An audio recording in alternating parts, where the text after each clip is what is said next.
Okay, in problem number 3, here we're not able to cross multiply because we have a number plus a fraction equals a fraction.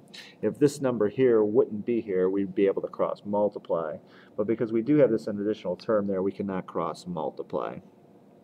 So what we're going to look at trying to do is eliminate the fractions in the very first step. We want to multiply through by a value that will get rid of every single denominator. So what you're going to want to do is make sure all your denominators are factored, and because there's no plus or minus in any of the denominators, they're already factored. So we're looking for a least common denominator. So we need something that'll cancel with all the terms down here. So we're going to need something to cancel with an x. Well, the only thing that cancels with an x is an x. Then we need something to cancel with the 5. Well, that would be a 5, so this would be a 5x. And then obviously we already have an x to cancel with the x, so your least common denominator is 5x.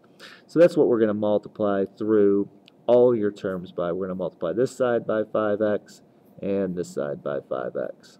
So both of these terms here get multiplied by 5x. Well, 5x times 5 is going to get you 25x. And then 5x times 5 over x. Here, this x is going to cancel with that x, which leaves you with 5 times 5, which is 25. Okay, and then that equals the other side. This 5x cancels with that 5, and that just leaves you with 5. Okay, so then here we have a algebra 1 problem. We just need to get x by itself, so we need to bring the 25 over. So this gets you 25x equals, subtract 25 from 5, and you get negative 20. And then we divide both sides by the 25 to get x by itself. So x equals negative 20 over 25, which is negative 4/5. So if you take the factor of 5 out of both of those. And now we need to check for our domain. Here, the value of x that would make 0, x0 is 0. And 5 times what number gets you 0? That's also 0. So for your domain on this one, this is x such that x can't equal 0. Okay. And since x was equal to negative 4/5, that is an acceptable solution. Okay. For number 4, here, again, we need to make sure everything's factored. And this is added together, so that's grouped. There is no GCF here, and it's not a difference of squares, so that's already factored. X minus 3, same thing, already factored. But here we have x squared minus 9. There's not a GCF, but oh, look at that. This is a perfect square, this is a perfect square, and that's subtraction.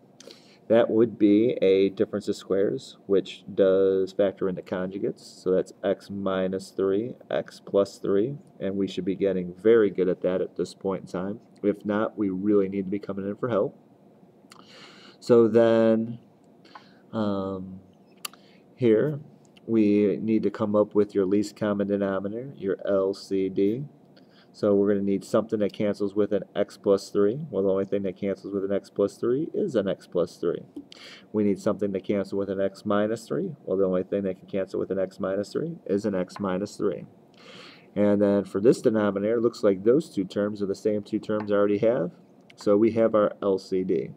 So that's what I'm going to multiply through this side and this side by.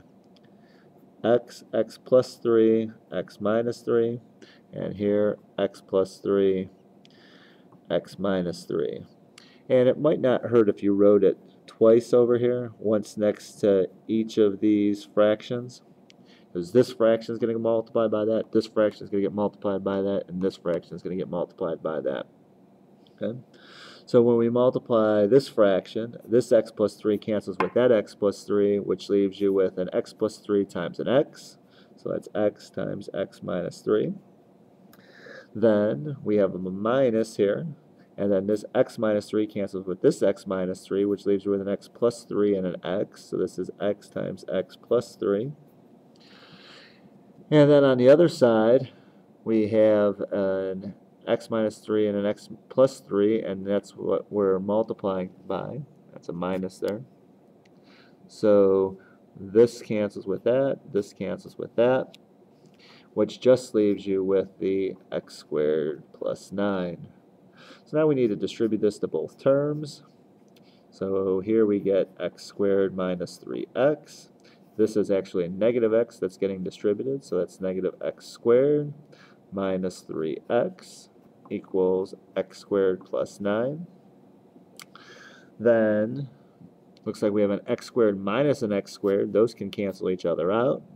Negative 3x and negative 3x get you negative 6x equals x squared plus 9. And now it looks like we have ourselves a quadratic. So if you have a quadratic, if you have an x squared in your problem here, we're going to have to set this equal to 0. So x squared, bring the 6x over to this side, you get positive 6x plus 9.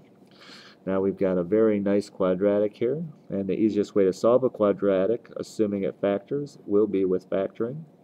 So first term in each has to get you x squared, so that's x and x. Last term in each has to get you a 9, and it has to add up to 6, so that would be 3 and 3. All the signs are positive, so these are both plus. So your solution here, x plus 3 has to equal 0, so x equals negative 3. But on here, we need to check our domain. And if we go back and check our domain here, if we look at this term here, this was an x plus 3. Well, what would make that 0? That would be x could not equal negative 3. And then here, this is an x plus 3, so what would make that 0? Well, that would be x could not equal positive 3. And these are the same two factors, so these are our bad values. So for your domain on this one, you have x such that x can't equal 3 and x can't equal negative 3.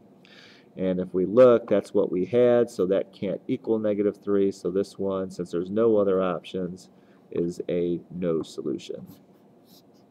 Okay.